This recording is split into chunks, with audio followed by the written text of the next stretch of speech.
সংবাদ সবাইকে স্বাগত জানাচ্ছি। আমি ফিরোজ তোহা। শুরুতেই সংবাদ শিরোনাম জানিয়ে দেব এই মুহূর্তে হাতে পাওয়া সর্বশেষ গুরুত্বপূর্ণ আপডেট আন্তর্জাতিক সংবাদ। শুরুতেই থাকছে কিছুদিনের মধ্যেই কাঁধে বহনযোগ্য চীনের ক্ষেপণাস্ত্র পেতে যাচ্ছে ইরান। যুক্তরাষ্ট্রের সঙ্গে চলমান যুদ্ধের মধ্যে আকাশ প্রতিরক্ষার সক্ষমতা পুনর্গঠনের অংশ হিসেবে আগামী কয়েক সপ্তাহের মধ্যেই চীনের তৈরি কাঁধে বহনযোগ্য ক্ষেপণাস্ত্র প্রতিরক্ষা ব্যবস্থা এর প্রথম চালান হাতে পেতে যাচ্ছে ইরান। চুক্তির বিষয়ে অবগত তিনটি সূত্র বার্তা সংস্থা রয়টার্সকে তথ্য নিশ্চিত করেছে। এবারে জানাবো মার্কিন সেনাদের কাছের মোবাইল থাকায় সুবিধা পাচ্ছে ইরান, ব্যবস্থা নিচ্ছে যুক্তরাষ্ট্র।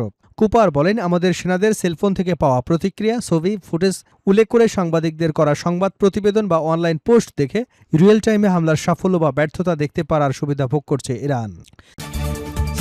এদিকে ইরানের চীনা ক্ষেপণাস্ত্র পাঠাতে ট্রানজিট দেওয়ার খবর প্রত্যাখ্যান করল পাকিস্তান। চীনের তৈরি কাঁধে বহনযোগ্য আকাশ প্রতিরক্ষা ক্ষেপণাস্ত্র ব্যবস্থা ইরানে পাঠানোর জন্য পাকিস্তান ট্রানজিট সুবিধা দেবে এমন একটি প্রতিবেদন প্রত্যাখ্যান করেছে ইসলামাবাদ। এবারে থাকছে যুক্তরাষ্ট্র ও সৌদি আরবের হামলায় সার্বভৌমত্বের লঙ্ঘন। ইরাকের সাবেক প্রধানমন্ত্রী। ইরাকে যুক্তরাষ্ট্র সৌদি আরবের হামলার তীব্র নিন্দা জানিয়েছে দেশটির সাবেক প্রধানমন্ত্রী মোহাম্মদ শিয়া আল সুদানি। তিনি এই হামলাকে ইরাকের সার্বভৌমত্বের উপর স্পষ্ট আঘাত এবং আন্তর্জাতিক আইনের লঙ্ঘন হিসেবে উল্লেখ করেছেন। জানাবো হরমুজ প্রণালী নিয়ন্ত্রণ ছাড়ার কোনো প্রশ্নই আসে না।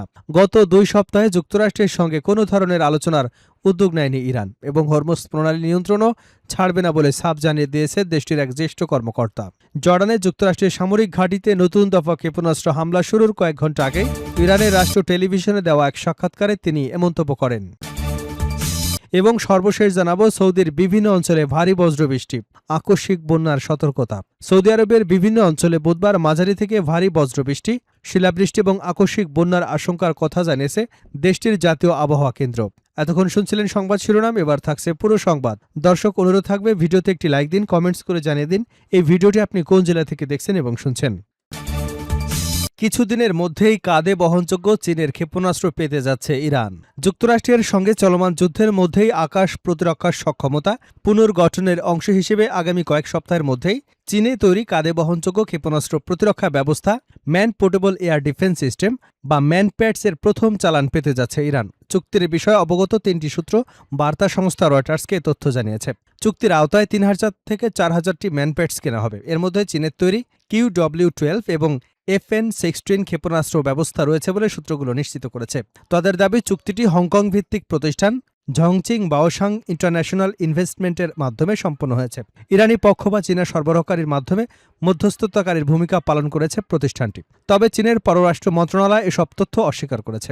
মন্ত্রণালয়ের এক বিবৃতিতে বলা হয়েছে, এ সংক্রান্ত প্রতিবেদনগুলো সম্পূর্ণ ভিত্তিহীন। চীন সবসময় শান্তি প্রতিষ্ঠা এবং সংঘাতের অবসান ঘটানোর পক্ষে ভূমিকা পালন করে এসেছে।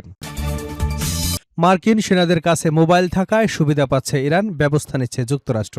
মধ্যপ্রাচ্যে মোতায়েন মার্কিন সেনাদের সতর্ক করে দিয়েছেন ওই অঞ্চলে যুক্তরাষ্ট্রের সর্বোচ্চ সামরিক কমান্ডার অ্যাডমিরাল ব্র্যান্ড কুপার। তিনি বলেছেন, সেনাদের মোবাইল ফোনে ধারণ করা ভিডিও ও ছবি সামাজিক যোগাযোগ মাধ্যমে ছড়িয়ে পড়ায় ইরান মার্কিন ঘাঁটি এবং সামরিক স্থাপনার উপর হামলার কার্যকারিতা সম্পর্কে তাৎক্ষণিক তথ্য পাচ্ছে। এই বিষয়গুলো উল্লেখ করে মার্কিন সেনাদের সতর্কতামূলক একটি চিঠি বার্তা সংস্থা রয়টার্সের হাতে এসেছে। বুধবার বার্তা সংস্থাটি জানায়, নিরাপত্তা ঝুঁকি বিবেচনায় মধ্যপ্রাচ্যে মোতায়েন কিছু মার্কিন সেনার কাছ থেকে শিগগিরই মোবাইল ফোন জমা নেওয়ার নির্দেশনা দেওয়া হতে পারে। এ ধরনের সিদ্ধান্ত কার্যকর হলে মধ্যপ্রাচ্যে অবস্থানরত হাজার হাজার মার্কিন সেনার জন্য এটি নতুন বাস্তবতা তৈরি করবে, কারণ তাদের অনেকেই নিয়মিত মোবাইল ফোনে পরিবারের সদস্যদের সঙ্গে যোগাযোগ করেন এবং নিজেদের নিরাপদ থাকার খবর জানান। কুপার বলেন, আমাদের সেনাদের সেলফোন থেকে পাওয়া প্রতিক্রিয়া, ছবি, ফুটেজ উল্লেখ করে সাংবাদিকদের করা সংবাদ প্রতিবেদন বা অনলাইন পোস্ট দেখে রিয়েল টাইমে হামলার সাফল্য অথবা ব্যর্থতা দেখতে পারার সুবিধা ভোগ করছে ইরান। চিঠিটি মঙ্গলবারের বলে জানিয়েছে রয়টার্স। এতে কুপার আরও লিখেছেন, এই উন্মুক্ত তথ্যের মূল শেষ পর্যন্ত মার্কিন সেনা সদস্য এবং উপকূলীয় অঞ্চলের লক্ষ্যবস্তু হওয়া দেশগুলোর বেসামরিক মানুষের জীবন দিয়েই পরিশোধ করতে হতে পারে। তিনি সেনাদের প্রতি আহ্বান জানিয়ে বলেন, অপারেশনাল নিরাপত্তা রক্ষায় আমাদের আরও বেশি মনোযোগী হতে হবে। যদিও চিঠিতে কী ধরনের পদক্ষেপ নিতে হবে সে বিষয়ে নির্দিষ্ট কোনো নির্দেশনা দেওয়া হয়নি।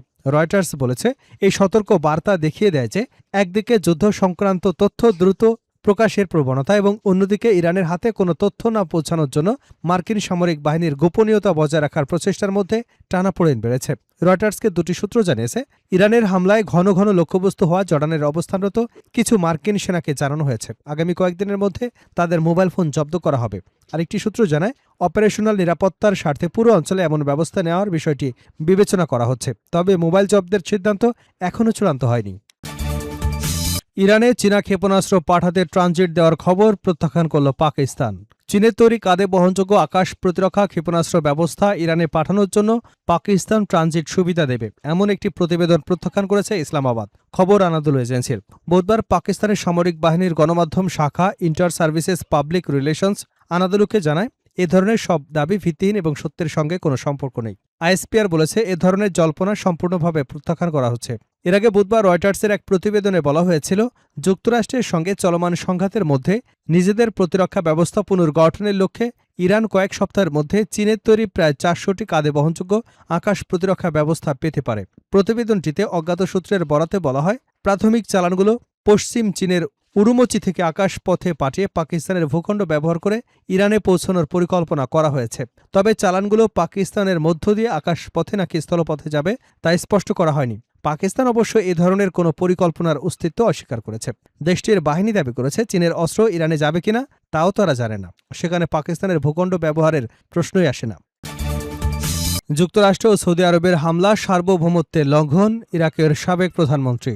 ইরাকে যুক্তরাষ্ট্র সৌদি আরবের হামলার তীব্র নিন্দা জানিয়েছে দেশটির সাবেক প্রধানমন্ত্রী মোহাম্মদ শিয়া আল সুদানি। তিনি এ হামলাকে ইরাকের সার্বভৌমত্বের উপর স্পষ্ট আঘাত এবং আন্তর্জাতিক আইনের লঙ্ঘন হিসেবে উল্লেখ করেছেন। বুধবার এক প্রতিবেদনে এসব তথ্য জানিয়েছে আল জাজিরা। সামাজিক যোগাযোগ মাধ্যম ফেসবুকে দেওয়া এক বিবৃতিতে আল সুদানি বলেন, ইরাকে পপুলার মোবিলাইজেশন ফোর্সের অবস্থান লক্ষ্য করে চালানো সৌদি আমেরিকান হামলার কঠোর নিন্দা জানাচ্ছি। তিনি বলেন, এই হামলা ইরাকের সার্বভৌমত্বের প্রকাশ্য লঙ্ঘন। একই সঙ্গে এটি আন্তর্জাতিক আইন, জাতিসংঘ সনদ এবং ইসলামী ভ্রাতৃত্বের নীতির বিরোধী। সাবেক প্রধানমন্ত্রী বলেন, হামলার সময় নিয়েও গুরুতর প্রশ্ন রয়েছে, কারণ ইরাক সরকার যখন সৌদি আরবের তেল স্থাপনায় ড্রোন হামলার অভিযোগে তদন্তে কয়েকটি কমিটি গঠন করেছে তখনই এ হামলা চালানো হয়েছে। তিনি জানান, ইরাক সরকার সবসময় আইনগত প্রাতিষ্ঠানিক প্রক্রিয়ার মাধ্যমে সমস্যার সমাধানে বিশ্বাস করে। সামরিক উত্তেজনা সৃষ্টি নয়, বরং তদন্ত এবং আইনি ব্যবস্থার মাধ্যমেই বিষয়গুলোর সমাধান করা উচিত। আল সুদানি আরও বলেন, আন্তর্জাতিক আইন অনুযায়ী ইরাকের সব বৈধ অধিকার সংরক্ষিত রয়েছে। দেশের নিরাপত্তা স্থিতিশীলতার উপর কোনো ধরনের আঘাত গ্রহণযোগ্য নয় এবং তা কোনোভাবেই মেনে নেওয়া হবে না। হরমুজ প্রণালী নিয়ন্ত্রণ ছাড়ার কোনো প্রশ্নই আসে না। গত 2 সপ্তাহে যুক্তরাষ্ট্রের সঙ্গে কোনো ধরনের আলোচনার উদ্যোগ নেয়নি ইরান এবং হরমুজ প্রণালীর নিয়ন্ত্রণও ছাড়বে না বলে জানিয়ে দিয়েছে দেশটির এক জ্যেষ্ঠ কর্মকর্তা। জর্ডানের যুক্তরাষ্ট্রের সামরিক ঘাঁটিতে নতুন দফা ক্ষেপণাস্ত্র হামলা শুরুর কয়েক ঘণ্টা আগে ইরানের রাষ্ট্র টেলিভিশনকে দেওয়া সাক্ষাৎকারে তিনি এ মন্তব্য করেন। খবর সিএনএনের। ইরানের উপ-পররাষ্ট্রমন্ত্রী কাজেম গারিবাবাদি বলেন, মার্কিন প্রেসিডেন্ট ডোনাল্ড ট্রাম্প দাবি করেছিলেন ইরান আলোচনার জন্য মরিয়া, অথচ গত 16 থেকে 17 দিনে আমরা যুক্তরাষ্ট্রের সঙ্গে আলোচনার জন্য কোনো অনুরোধ পাঠাইনি। হরমুজ প্রণালী নিয়ন্ত্রণ ইরান যুক্তরাষ্ট্র বিরোধের অন্যতম গুরুত্বপূর্ণ ইস্যু হয়ে উঠেছে। বিশ্বের মোট জ্বালানি তেলের 1/5 বেশি এই নৌপথ দিয়েই পরিবাহিত হয়। যুক্তরাষ্ট্র বলছে, এই কৌশলগত জলপথে অবাধ নৌ চলাচল পুনঃপ্রতিষ্ঠা করতে হবে। তবে গারিবাবাদি বলেন, হরমুজ প্রণালী নিয়ন্ত্রণ ছাড়ার কোনো প্রশ্নই আসে না। আর প্রণালীটি যদি আগের অবস্থায় ফিরে যায় তাহলে এই যুদ্ধে আমাদের সাফল্য পূর্ণাঙ্গ হবে না। তার দাবি, গত মাসে স্বাক্ষরিত সমঝোতার স্মারক অনুযায়ী সমুদ্রপথে মাইন অপসারণের দায়িত্ব ইরানের। এ কারণে মার্কিন যুদ্ধ জাহাজকে প্রণালীর কাছে আসতে দেওয়া হয়নি। তিনি আরও বলেন, ওমান দক্ষিণাঞ্চলে মাইন অপসারণের জন্য অন্য একটি দেশকে আনতে চেয়েছিল, কিন্তু আমরা তা অনুমোদন করিনি। গারিবাবাদি ইঙ্গিত দেন, হরমুজ প্রণালী ব্যবহারকারী জাহাজের কাছ থেকে ইরান যাতায়াত ফি আদায়ের অধিকারও সংরক্ষণ করে। তার মতে, সমঝোতা স্মারক অনুযায়ী ইরান কেবল 60 দিনের জন্য বিনামূল্যে বাণিজ্যিক জাহাজে নিরাপদ চলাচল নিশ্চিত করতে বাধ্য। উল্লেখ্য, হরমুজ প্রণালীর নতুন ব্যবস্থাপনা নিয়ে চলতি মাস জুড়ে ওমানের মধ্যস্থতায় আলোচনা অব্যাহত থাকলেও এখনও এ বিষয়ে কোনো চূড়ান্ত সমাধানে পৌঁছানো যায়নি।